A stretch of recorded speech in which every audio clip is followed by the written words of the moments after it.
Sa akon pagpangabudlay, kabay ako imo matalipangdan, gapaning kamot, agud malabot ang aton handom. Palangga ko, tira ka lang anay ha, sa akon pagbalik, dala ko na ang kabuhi nga ginahandom mo.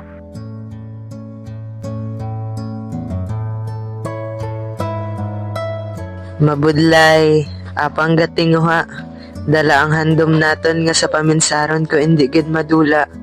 Kabuhi nga matawhay, kag pamilya nga may kalinong, pagkaon nga bastante, kag wala nagatulo ang bubong.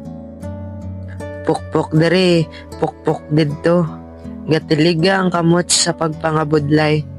Gatululo ang balhas, halos wala pa huway. Sa isa ka rason, nga malabot ang kabuhi nga matawhay. Pasensya palangga ko, wala ako nakahatag mensahe sa imo. Nangita pa abi ako sideline mo, para madasig ako makapuli dira. Palangga ko, nagabakas gid ako diri. Dapit na lang gid, maging matawhay na ang aton kabuhi. Akon mit lang adlaw-adlaw, agud hindi ka makapoy sa paghulat. Alas 7 ang sulod, alas 5 ang buhi. Kinahanglan pa mag-sideline 5 ka oras, gabi na ang puli.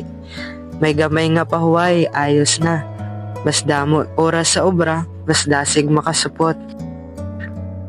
Palangga ko, nahidlaw na gid ako sa inyo. Lapit na lang gid kag makapuli na ako dira. Kahidlaw nga hindi mabulong sa tawag, kahidlaw nga kupo lang ang makabatas. Salamat sa Ginoo, lapit na lang gid. Palangga ko, lapit na lang ako makapuli, nahidlaw na gid ako sa inyo.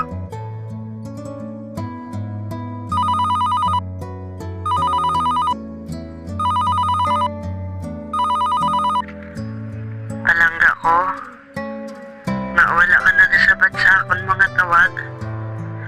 Papuli na ako. Palangga ko, sino siya? Anong sala ko?